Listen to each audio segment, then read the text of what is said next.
जय जिनेन्द्र वंदितु सर्वसिद्धे ध्रुवममल मनोवमं गदिं पते वोच्छामि समय पाहुड मिणमो सुध केवली भणिदम। पंच परमेष्ठी भगवान की जय हो। समय सार जी का बंधाधिकार हम समझ रहे हैं। पिछली ज्ञानशाला की कक्षा में हमने समझा था कि वह जो जीव का अध्यवसान है, जीव के जो राग द्वेषादि भाव है, वास्तव में वे ही बंध के कारण हैं। आज उसी बात को हम आगे समझेंगे। वे अध्यवसान क्रियाकारी क्यों नहीं है? देखा तो यही जाता है कि जो क्रिया की जाती है उसे निमित्त से कार्य होना चाहिए, लेकिन अध्यवसान तो क्रियाकारी है नहीं, वे तो भाव रूप हैं। तो उनकी अपेक्षा से कर्मों का बंध क्यों कहा? जो क्रिया है उस अपेक्षा से कर्मों का बंध क्यों नहीं कहा? उसी बात को जो वास्तविकता है कि जो अध्यवसान है अर्थात राग द्वेष आदि भाव है, वे कर्म बंध के कारण हैं। उन्हीं से कर्मों का बंध होता है और जो उनको छोड़ करके मोक्ष मार्ग में स्थित हो जाते हैं वे कर्मों से छूट जाते हैं। यही बात आचार्य महाराज अगली गाथा में गाथा क्रमांक 279 में कह रहे हैं। देखें, अध्यवसान निमित्तम जीवा बज्जन्ति कर्मणा जदिः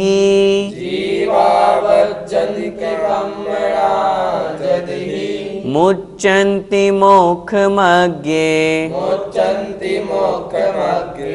ठिदायते किं करोसि तुमं। बोलिए, अध्यवसान निमित्तम जीवा बज्जन्ति कर्मणा जदिः मुच्यन्ति मोक्षमग्गे ठिदायते किं करोसि तुमं। अध्यवसान निमित्तम जीवा बज्जन्ति कर्मणा जदिः मुच्यन्ति मोक्षमग्गे ठिदायते किं करोसि तुमं। देखें गाथा का अर्थ, अध्यवसान निमित्तम, अध्यवसान के निमित्तम अर्थात निमित्त से। अध्यवसान से तात्पर्य जो हमने पहले समझा, जीव के जो राग द्वेषादि रूप परिणाम हैं, भाव हैं, वे अध्यवसान कहलाते हैं। उस अध्यवसान के निमित्त से जीवा अर्थात जीव बज्झन्ति बंधते हैं। किससे? कर्मणा अर्थात कर्म से। जीव कर्मों से क्यों बंधता है? अध्यवसान के निमित्त से। राग द्वेषादि रूप परिणाम किए, उस कारण से कर्म का बंध हुआ। यदि ही, यदि वास्तव में ऐसा है, जो वास्तविकता हमने समझी क्या है कि जब हमने समझ लिया कि जीव अध्यवसान के निमित्त से, राग द्वेषादि रूप परिणाम के निमित्त से कर्मों से बंधता है। और मुच्यन्ति मोक्षमग्गे, मुच्यन्ति अर्थात मुक्त होते हैं अर्थात छूटते हैं। मोक्षमग्गे अर्थात मोक्ष मार्ग में, ठिदा मतलब जो स्थित हैं। जब वे ही जीव मोक्ष मार्ग में स्थित हो जाते हैं तो कर्मों से छूट जाते हैं। यह मतलब, और इस कारण से ते किम करोसि तुमम, ते मतलब वे, किम मतलब क्या, करोसि करता है, तुमम अर्थात तू। तो फिर तू क्या करता है? कहने का तात्पर्य है तो फिर तुम क्या कह रहे हो, क्यों ऐसा कह रहे हो? जैसा कि पूर्व गाथा में समझा कि मैं जीवों को छुड़ाता हूँ, मैं जीवों को बांधता हूँ, ये जो तुम कह रहे हो ये तुम क्यों कह रहे हो? तुम्हारा ऐसा कहना तो निष्प्रयोजन है, किसी काम का नहीं है। क्योंकि तुम कौन होते हो जीवों को बांधने वाले और छुड़ाने वाले? जीवों के बांधने वाले कौन? तो उत्तर दे रहे हैं अध्यवसान, जीव के रागादि भाव। जीवों को छुड़ाने वाला कौन? मोक्ष मार्ग में स्थित जो जीव है उसके परिणाम वो उसे छुड़ाते हैं। जब मोक्ष मार्ग में स्थित होने पर जो उसके शुभ परिणाम है, शुद्ध परिणाम है, वो जीवों को छुड़ाने वाले हैं, फिर तुम कैसे कह रहे हो कि मैंने उसे छुड़ाया, मैंने उसे मुक्त कराया? जीव क्यों बंधता है उसका कारण आचार्य महाराज ने बताया। जीव के राग द्वेषादि जो भाव हैं, अध्यवसान हैं, वे उसे कर्मों से बांधते हैं। फिर तुम कैसे कह रहे हो कि मैंने उसे बांधा, मैं उसे बांध सकता हूँ? वास्तव में यह जो तुम्हारी बुद्धि है, जो हमने पिछली कक्षा में समझा था, पिछली गाथा में समझा था, वो मिथ्या ही है। इसीलिए आचार्य भगवान उस बुद्धि को मिथ्या सिद्ध करने के बाद में यहाँ पर वास्तविकता बता रहे हैं कि तुम किसी को बांध नहीं सकते, तुम किसी को छुड़ा नहीं सकते। तो कौन बांधता है और कौन छुड़ाता है, वो यहाँ पर कह रहे हैं। एक बार फिर से गाथा का अर्थ देखें। अध्यवसाय निमित्तम, अध्यवसान के निमित्त से अर्थात जीव के जो राग द्वेषादि भाव है उनके कारण से जीवा बद्धन्ति कर्मणा, जो जीव हैं वे कर्म से बंधते हैं। और मुच्यन्ति मोक्षमज्ञे ठिदा, और वे जो जीव हैं वे जब मोक्ष मार्ग में स्थित हो जाते हैं, अपने शुभ और शुद्ध परिणाम से युक्त होते हैं, तब वे कर्मों से छूट जाते हैं। वास्तविकता में यही बुद्धि समीचीन है, सार्थक है और बिल्कुल सही है। इसलिए तुम ऐसा क्यों सोच रहे हो, तुम्हारा अभिप्राय गलत है, ऐसा यहाँ पर आचार्य भगवान कह रहे हैं। गाथा का भावार्थ देखें। यदि वास्तव में अध्यवसान के निमित्त से जीव कर्मों से बंधते हैं और मोक्ष मार्ग में स्थित वे कर्मों से मुक्त होते हैं, तब तू क्या करता है? अर्थात दूसरों को बांधने और छोड़ने का जो तेरा अध्यवसान है, तेरा जो भाव है, वह निष्प्रयोजन रहा। तुम्हारी यह जो बुद्धि है कि मैं बांधता हूँ, मैं छुड़ाता हूँ, या कोई मुझे बांधता है, कोई मुझे छुड़ाता है, वास्तव में यह बुद्धि ठीक नहीं है। इसलिए हमें अपनी बुद्धि को इस गाथा के अनुसार बिल्कुल समीचीन बनानी चाहिए। भैया जी, कर्मबंध का कारण क्या है? जो अभी हमने गाथा में समझा, अध्यवसान निमित्तम, अध्यवसान ही वहाँ पर निमित्त है। जीव के जो राग द्वेषादि रूप परिणाम है, जो भाव हैं, वे कर्म बंध में कारण हैं। इसलिए आचार्य भगवान बार बार हमें कह रहे हैं कि अध्यवसान मत करो, राग द्वेषादि रूप परिणामों से दूर रहो, यही तो कर्म बंध में कारण है। भैया जी, कर्मों से छूटने का क्या कारण है? कर्मों से छूटने का कारण आचार्य भगवान ने स्पष्ट लिखा। मोक्ष मार्ग में जब जीव स्थित हो जाता है और उन रागादि रूप अध्यवसान से दूर होता है, तब वही भाव, वही शुभ भाव और वही शुद्ध भाव जीव के कर्म से छूटने का कारण है। मात्र मोक्ष मार्ग में स्थित होने से ही काम नहीं चलेगा। मोक्ष मार्ग में स्थित होकर के निर्विकल्प समाधि की ओर बढ़ना, शुभोपयोग से शुद्धोपयोग को प्राप्त होना, वही वास्तव में मोक्ष प्राप्ति का, कर्मों से छूटने का कारण है। मोक्ष मार्ग में स्थित होने से यहाँ क्या हमको समझना है, क्या तात्पर्य है? जो जीव संसार के सभी विकल्पों से दूर होकर के सम्यक दर्शन, सम्यक ज्ञान और सम्यक चारित्र स्वरूप मोक्ष मार्ग में लगता है, वही मोक्ष मार्ग है। इसलिए तो कहा है सम्यक दर्शन ज्ञान चारित्राणि मोक्ष मार्ग है। मोक्ष प्राप्ति का यही मार्ग है, यही उपाय है। जो इसमें लगता है वही कर्मों से छूटता है। भैया जी, मोक्ष मार्ग कितने प्रकार का होता है? शास्त्रों में आचार्य भगवंत ने लिखा, मोक्ष मार्ग दो प्रकार का होता है, व्यवहार मोक्ष मार्ग और निश्चय मोक्ष मार्ग। हम समझें, व्यवहार मोक्ष मार्ग किसे कहते हैं? जहाँ पर सम्यक दर्शन, सम्यक ज्ञान और सम्यक चारित्र तीनों की एकता है, वहीं से मोक्ष मार्ग प्रारंभ होता है। सबसे पहले तो हम इस बात को समझें, जहाँ तीनों होंगे वहाँ से प्रारंभ होगा। मात्र सम्यक दर्शन और सम्यक ज्ञान हो जाए तो मोक्ष मार्ग नहीं बनेगा, वह जीव सम्यक दृष्टि कहलाएगा। व्यवहार मोक्ष मार्ग, जहाँ पर सच्चे देव शास्त्र गुरु, 7 तत्वों के प्रति श्रद्धान हो, वह सम्यक दर्शन। जहाँ इनका ज्ञान हो वहाँ सम्यक ज्ञान, और जहाँ आचरण हो, चारित्र हो, जहाँ 5 पापों का पूर्ण रूप से त्याग हो, महाव्रतों का पालन हो, 28 मूल गुणों का पालन हो रहा हो, दिगंबर वेश जहाँ पर हो, कर्णान्यों की अपेक्षा से 6वां 7वां गुण स्थान जहाँ हो, वहाँ व्यवहार मोक्ष मार्ग है। तीनों जहाँ पर भेद रूप में हैं वे व्यवहार मोक्ष मार्ग। जब ये तीनों ही रत्न, तीनों ही सम्यक दर्शन, सम्यक ज्ञान और सम्यक चारित्र एक में एक रूप हो जाते हैं, आत्म स्वरूप हो जाते हैं, जब आत्मा में डुबकी लग जाती है, आत्मा में लीनता हो जाती है, जिसे हम शुद्धोपयोग कहते हैं, जिसे हम वीतराग स्वसंवेदन कहते हैं, जिसे हम आत्मानुभूति कहते हैं, वहाँ पर निश्चय मोक्ष मार्ग होता है। व्यवहार मोक्ष मार्ग को अपनाए बिना निश्चय मोक्ष मार्ग नहीं हो सकता। मोक्ष मिलेगा निश्चय मोक्ष मार्ग से ही, लेकिन निश्चय तक पहुँचने के लिए व्यवहार को अपनाना ही पड़ेगा। हम इस बात को और अच्छी तरह से समझें, कोई भी मोक्ष मार्ग झूठा या सच्चा, हम ऐसा जो भेद करते हैं ऐसा नहीं है। दोनों मोक्ष मार्ग सच्चे हैं।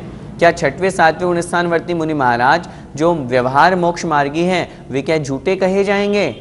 जो लोग व्यवहार को हे ही कहते हैं, व्यवहार को झूठा बताते हैं, तो क्या 28 मूल गुणों का पालन करना व्यर्थ है?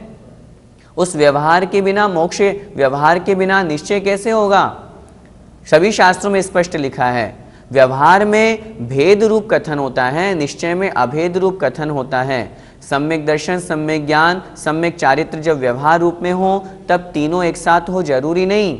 चतुर्थ गुणस्थान वर्ती जीव के सम्यक दर्शन है, सम्यक ज्ञान है, अभी चारित्र 1% भी नहीं है। 5वें गुणस्थान में आया, एक देश व्रतों का पालन कर रहा है, एक देश चारित्र है। 6वें 7वें गुणस्थान को प्राप्त हुआ, पूर्ण रूप से पापों का त्याग हुआ, सकल चारित्र वहां पर हुआ। इसलिए मोक्ष मार्ग का प्रारंभ 6ठे गुणस्थान से ही होगा, उसके पहले नहीं।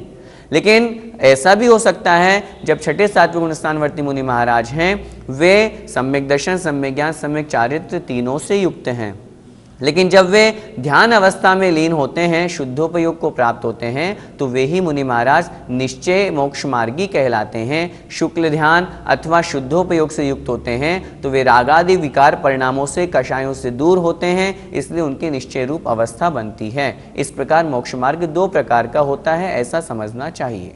भैया जी, तो फिर हमें क्या करना चाहिए? पंडित दौलत राम जी ने 6 ढाला लिखी है। उन्होंने तीसरी ढाल में सबसे पहले लिखा, आत्म को हित है सुख, सो सुख आकुलता बिन कहिए, आकुलता शिव माही न ताते, शिवमग लाग्यो चाहिए। शिव अर्थात मोक्ष।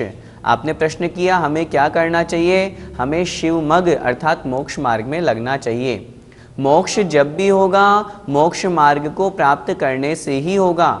आज तक जिन जीवों ने मोक्ष को प्राप्त किया है, वे पहले उस मोक्ष मार्ग में लगे हैं, तब मोक्ष को प्राप्त किए हैं। घर बैठे बैठे मात्र शुद्धोपयोग की चर्चा करने से या व्यर्थ की बातें करने से मोक्ष नहीं होने वाला, आत्मा का कल्याण नहीं होने वाला। आत्मा का कल्याण तो जब मोक्ष मार्ग में लगेंगे, व्रत नियम संयम का पालन करेंगे, तभी होगा। लेकिन मात्र व्रत नियम संयम के पालन में ही स्थित रह जाएं, ऐसा भी नहीं है। उनका पालन करते करते शुद्धोपयोग रूप जब परिणति होगी, तब जीव को कर्मबंध छूटेगा, नवीन कर्मबंध नहीं होगा, पूर्वकृत कर्मों की निर्जरा होगी और उस जीव को मोक्ष होगा। इसलिए हमें क्या करना चाहिए? अभी हम गृहस्थ में हैं, हम समय सार जी पढ़ रहे हैं, बहुत अच्छी तरह से हम समझें, मात्र इसे पढ़ना नहीं है, अपने जीवन में भी उतारना है। हम जो समय सार जी पढ़ रहे हैं, इसको पढ़ करके कम से कम हम इतना तो करें, हमारा राग द्वेष कम हो। जो हम संसार में फंसे हुए हैं, उन उलझनों से हम अपने को सुलझाएं। कुछ तो हमारे जीवन में परिवर्तन आना चाहिए। यदि हमारी मिथ्या धारणा है, हम समीचीन धारणा बनाएं। यदि हम ऐसा मानते हैं, शरीर को आत्मा, आत्मा को शरीर मानते हैं, उसे हम ठीक करें, सम्यक दर्शन को प्राप्त करें, व्रत नियम संयम का पालन करें, मोक्ष मार्ग प्राप्त करने की भावना रखें। नहीं, मुझे तो मुनि ही बनना है, और मुनि बनने मात्र से भी नहीं, मुनि बन करके 28 मूल गुणों का आगम के अनुसार पालन करके मुझे तो शुद्धोपयोग को प्राप्त होना है, समस्त विकारी भावों से दूर होना है। इस तरह का यदि हम भाव रखेंगे तो हमारा पढ़ना सार्थक होगा। इस गाथा का पद्यानुवाद पढ़ते हैं।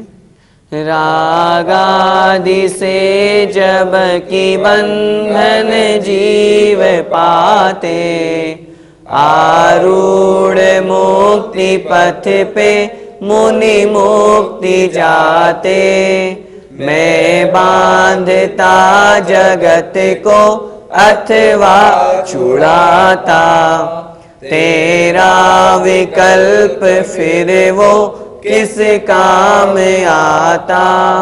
इसलिए आचार्य भगवान कह रहे हैं, इस विकल्प को छोड़ और वास्तविकता की पहचान कर। अगली गाथा जो हम पढ़ रहे हैं, उसमें भी आचार्य भगवान यही कह रहे हैं कि तुम ऐसा मानते हो कि मैंने किसी को दुखी किया, तुम किसी को दुखी नहीं कर सकते। वो तो स्वयं अपने कर्मों से दुखी होता है, कर्म का उदय आता है, इसलिए जीव दुखी होता है, चाहे हम हो चाहे आप हो। देखें अगली गाथा। कायेण दुख वेमिय, कायेण दुख वेमिय, सत्य एवं तुजं मदिं कुणसी, सत्य एवं तुजं मदिं कुणसी, सौवावियेष मिच्छा, सौवावियेष मिच्छा, दुहिदा कम्मेण यदि सत्ता। दुहिदा कम्मेण यदि सत्ता। बोलिए कायेण दुख वेमीय सत्य एवं तुजं मदिं कुणसि सौवावियेषमिच्छा दुहिदा कम्मेण यदि सत्ता। कम्मेण दुख वेमीय सत्य एवं तुजं मदिं कुणसि सौवावियेषमिच्छा दुहिदा कम्मेण यदि सत्ता।